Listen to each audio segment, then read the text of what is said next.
small block board, just got done dynoing, everything went great. Give you a description of this combination. Obviously it's got the Borla set up on it. Fuel management's by Holley Terminator X. Great system. Got AFR cylinder heads on it.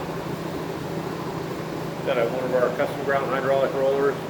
Dart short block, custom pistons. Got the GT40 front end on it.